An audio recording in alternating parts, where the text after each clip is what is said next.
Ready? All right, here with Nelly Korda. Nelly has a flight to catch, so let's keep things rolling here. I'll start with Sarah.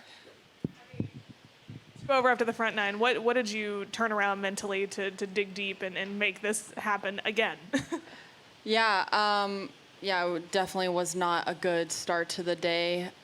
Just couldn't get anything going. And Jay actually told me to pretty much get my head out of my and to reset and to, and to start fresh because there were opportunities that I could take advantage of on the back nine, and it was still a tight race. I mean, I was still, even though I was two over, I was still tied for the lead. So it's not like I was completely discouraged with my play, but overall, definitely a tough start to the day, and then grind it out in the back nine. Can you just speak to the tenacity it takes to win a battle like that when you're going head-to-head with Hannah? You're matching pars, you're matching birdies, and it really comes down to that second shot in the last. It almost felt like I was back in Vegas at the match play event, honestly, playing with Hannah. It was definitely a lot of back and forth. I felt like, when one of us hit it really close or could take advantage of something on the back nine, the other one hit it close too and made the putt. So overall, I mean, it was a battle until the 18th hole, and you really had to stay really patient out there and trust that, you trust your game and trust that you're going to hit good shots. How much fun are you having just on this? This is insane. Yeah, it's a lot of fun.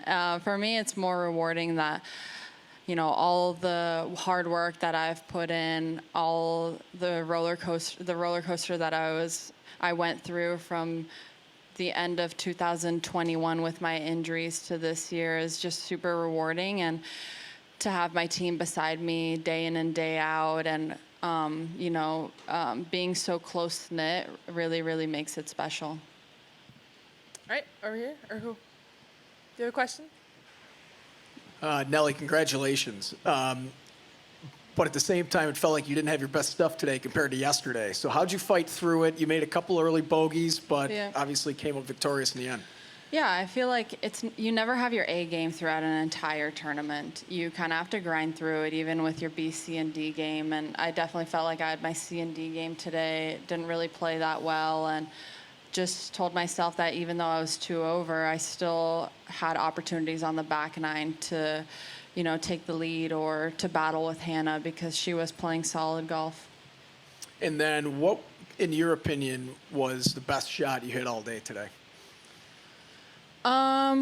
Best shot I hit all day today. I don't know. I mean, I think that the chip shot that I hit on 17, where Hannah almost made that putt on 17, was really good. It was not easy. I short-sighted myself. We told ourselves long is dead, and that is where I went.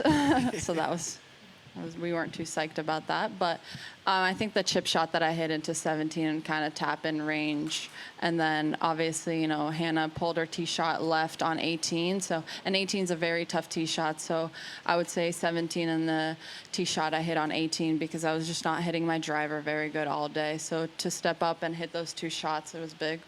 And just going back to 17 there quickly, and this is my last question. Did you have adrenaline in the fairway? Because at least from my angle, it looked like that shot was painting the flagstick. Oh, yeah, definitely adrenaline. I wanted to hit a controlled 9-iron into the wind, and I told Jay that I have a bit of adrenaline. Like, I definitely feel it. It's lower than it was maybe in the past, but definitely felt it. And it was an arrow at the flag, and it was just a little bit too much. And long left was just not a good place to miss it. Yeah.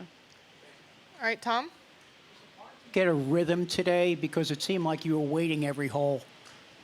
Yeah, we were waiting a lot. It kind of felt like a little bit of Chevron in a sense, where I saw a lot of the group in front of me today. So it's definitely hard to get the pace, but you just have to deal with it in a sense. Like, you can't let that affect you too much, even though, I am a faster player. Hannah's fast. We just had to kind of put that aside and just to focus on what's right in front of us.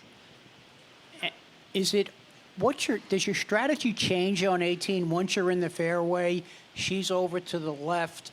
I mean, do you sit there and say, I just want the center of the green because she's going to struggle? No, I mean, I was just trying to make birdie. I had a pitching wedge in my hand, and I was in like a softer part of the fairway, and I didn't catch it super clean. I caught it a little on the heavier side, but I mean, I was happy with it. It was an uphill putt, and the hole before that, I flew it over. So the last thing I wanted to do was be long on that hole. And finally, for me, I mean, winning without your best game, is that special? Yeah, for sure. I mean, there's something special about the grind of not having your best stuff and then still mentally being able to pull it off. All right, we'll move to the Zoom now. Rick, I believe you have a question. You can unmute yourself now. Thank you. And Nelly, congratulations. You have two parents who were both world-class tennis players.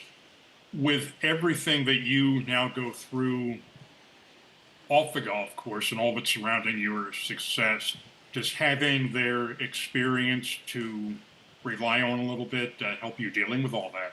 For sure, yeah. I mean, all three of us say that without their mentorship and without their guidance and knowledge, we wouldn't be where we are today. That is something that we really cherish and we know is very, very valuable. So my dad still actually does my schedule to this day. Like, he's very, very involved with the scheduling of my entire year and how much time I have off and what I'm doing off the golf course. So they're very much so involved. They were out here this week. I love having them out, and all three of us are just grateful to kind of have them in our corner. Is part of that being able to put all that aside when you get on the golf course and just focus on what you're doing? That can't be easy to do sometimes. Yeah, I mean, I have such an amazing team that they kind of take care of everything, and I'm very much focused on golf. And that's just the way I want it. Not that I don't love, but I just don't really deal with much outside of the golf course because my true love is playing golf and competing, and that's my main focus. Thank you. All right, Beth Ann, and then Kent. Oh. Yes, congratulations, Nelly. Thank you. Again. Thank you. So obviously a week off, is that a good thing? How you feel right now? Would you rather keep the momentum going into a major championship? And since you don't really have a choice on that, how will you spend the next week gearing up? No, I'm excited for my week off. I've played 2 weeks in a row. And obviously, with the amount of adrenaline and the pressure and the head-to-head battle that I had with Hannah today, I mean, that wears on you. So I'll definitely feel pretty tired the next few days. And I'm just really excited to recharge my batteries. My sister's going to drive over tomorrow in the morning with Grayson. So I'm so pumped for that. And I'm just going to spend a lot of quality time with family, recharge my batteries, and then get back to the grind again. And then just one quick follow-up. Where does winning the U.S. Women's Open rank on what you want to do list? Yeah, it's pretty high. It was the first event I ever played in 2013 at Sabonic. That was where I kind of realized that this is my dream, and I would love to live that out one day. So obviously, I have a tie to that event emotionally. It's tough. There's definitely been some heartbreaking times where I just haven't competed well in U.S. Women's Open, where I feel like I put maybe a little bit more pressure on myself because I do love the event, and I feel like that is, out of all the events, that's like the event for me, because I'm not saying I'm not downplaying any other major. I'm just saying, like, that is where my dream kind of became reality in a sense. So obviously it's on the top of my priority list, but I just know that there's never any good when you put more pressure on yourself. So just going to stay in my bubble that week and take it a shot at a time. Thank you. Thanks. All right, Kent, last question. Hey, Nelly. Obviously, the accolades continue piling up for you here. You're now the first American to win 6 in a row since Beth Daniel, or 6 in a season since Beth Daniel did so.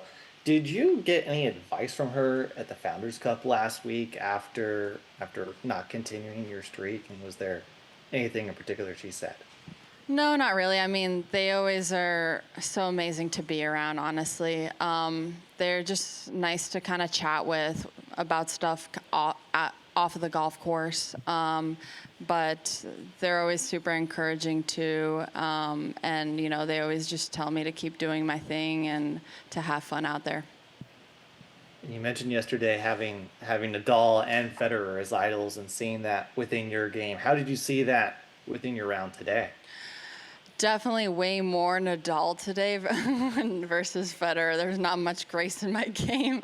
There was a lot of fight out there with it being a head-to-head battle all the way down 18. And that's what makes sports so great, that even though you don't have your best stuff, you can still grind it out. And, you know, you feel the adrenaline, you feel all the feelings going down 18. I mean, I felt sick to my stomach coming down 18 because I knew that it was it was a tight battle. I mean, we were both tied at the top, and it was a tough tee shot coming down 18, just a tough hole in general. And yeah, I just think that there's no greater thing than to kind of battle it out when you don't have your best stuff.